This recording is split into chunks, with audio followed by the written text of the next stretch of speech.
আমি আমার বিধানসভা হারছি, জঙ্গিপুর জাকির সাহেব হারছে, শামসেরগঞ্জ নূর আলম হারছে, ফারাক্কা ওই আমাদের আমিরুল হারছে। রাজ্যের খবর আমি বলতে পারবো না, রাজ্যের খবর আমাদের ক্যামেরা স্ট্রিট জানে, আর সেন্ট্রাল ফোর্স তো ভালো করে জানে। নমস্কার দাদা, নমস্কার। ভুল হলে ক্ষমা করবেন, ক্ষমা করবেন। আমি আর একটা কথা, আমি চাই বিজেপি জিতুক, বিজেপি সরকারে আসুক। চিনতে পারছেন এনাকে? না, ইনি কোনো বিজেপি নেতা নন। ইনি সাগরদিঘির তৃণমূল কংগ্রেস প্রার্থী বায়রন বিশ্বাস। ঠিক ধরেছেন, সেই বায়রন বিশ্বাস যিনি কংগ্রেসের টিকিটে উপনির্বাচনে জিতে কয়েক মাসের মধ্যে তৃণমূলে যোগদান করেছিলেন। তিনিই দাবি করছেন একের পর এক আসনে হারতে চলেছেন তৃণমূল প্রার্থীরা, তাও আবার মুর্শিদাবাদ জেলায়। এমনকি রাজ্যে বিজেপি সরকার দেখতে চান বলেও আকাঙ্ক্ষা প্রকাশ করছেন তিনি। তাহলে বুঝুন, প্রথম দফার ভোটের পরই দেওয়াল লিখন কতটা স্পষ্ট। ঘটনা শুক্রবার রাতে স্ট্রং রুম পরিদর্শনে গিয়েছিলেন বায়রন। সেখানেই নিরাপত্তারক্ষীদের সঙ্গে বচসায় জড়িয়ে পড়েন তিনি। মেজাজ হারিয়ে গালাগালি করতে শুরু করেন সরকারি আধিকারিকদের। রাজ্য সরকারের বেতন খাবেন, সেন্ট্রাল ফোর্সের চামচাগিরি করছেন, সেন্ট্রাল ফোর্সের চামচাগিরি করছেন আপনি। আমি রিকোয়েস্ট করছি আপনাকে, ভদ্রভাবে কথা বললাম। দেখুন, এবার ভদ্রভাবে কথা বলবো না। রাজ্য সরকারের বেতন খাচ্ছেন, রাজ্য সরকারের পুলিশ আপনি, সেন্ট্রাল ফোর্সের দালাল না আপনি। আপনি গেট খুলুন, ইভিএম দেখান। আপনি গেট খুলুন, ইভিএম দেখান।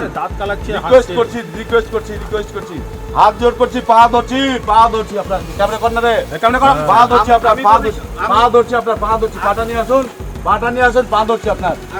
আপনি রাজ্য সরকারের লোক না সেন্ট্রালের লোক? ওদের ছবি কর।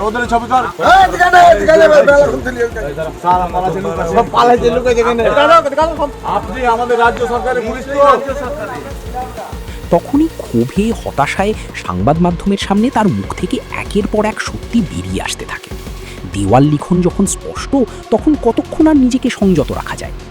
আমি আমার বিধানসভা হারছি, জঙ্গিপুর জাকির সাহেব হারছে, শামসেরগঞ্জ নূর আলম হারছে, ফারাক্কা ওই আমাদের আমিরুল হারছে।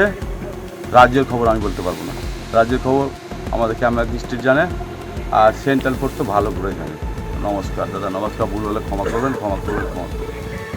আমি আর একটা কথা, আমি চাই বিজেপি জিতুক, বিজেপি সরকারে আসুক। বায়রন যা বলেছেন তা এক কথায় 2026-এর বিধানসভা নির্বাচনের আসল ছবি। তৃণমূল আর নেই, তৃণমূল যাচ্ছে। প্রথম দফায় জেলায় জেলায় ভোটদানের হারই তা স্পষ্ট করে দিয়েছে। বাকি রয়েছে শুধু দ্বিতীয় দফার আনুষ্ঠানিকতা। তার আগেই যে তৃণমূলের নেতা, কর্মী, এমনকি প্রার্থীরাও রণভঙ্গ দিয়েছেন তা বায়রনের স্বীকারোক্তিতে স্পষ্ট। কিভাবে তৃণমূলের এই দশা হলো? প্রশাসনকে পকেটে পুরে বুথ দখল আর ভোট লুঠের যে মেকানিজম তৃণমূল তৈরি করেছিল তা কিভাবে বানচাল হলো তা জানতে গেলে ডুব দিতে হবে একটু গভীরে। প্রথম কথা, এসআইআর করে নির্বাচন কমিশন তৃণমূলের ছাপ্পা মারার রাস্তা বন্ধ করে দিয়েছে। দ্বিতীয়ত, কড়া নিরাপত্তার ব্যবস্থা করে তৃণমূলের দুষ্কৃতীদের ঘরে ঢুকিয়ে দিয়েছে তারা। আর তৃতীয়ত, গত 5 বছরে তৃণমূলের একের পর এক দুর্নীতি যেভাবে প্রকাশ্যে এসেছে, যেভাবে পার্থ চট্টোপাধ্যায়ের বান্ধবীর বাড়ি থেকে কোটি কোটি টাকা আর তাল তাল সোনা উদ্ধার হয়েছে, তারপর আর মানুষের সামনে মুখ দেখানোর ক্ষমতা নেই তৃণমূলের। তাদের হাতিয়ার শুধু ভাতা। সব মিলিয়ে ল্যাজে গোবরে অবস্থা তৃণমূলের। আর সে কথা সব থেকে ভালো বুঝতে পারছেন মমতা বন্দ্যোপাধ্যায় নিজে। তাই তো বারবার তার মুখ থেকে বেরিয়ে যাচ্ছে বিজেপিকে ভোট দিন। আপনার কি মনে হয়, বায়রনের স্বীকারোক্তির পর তৃণমূলের অবস্থা আরও খারাপ হবে? জানান কমেন্টে।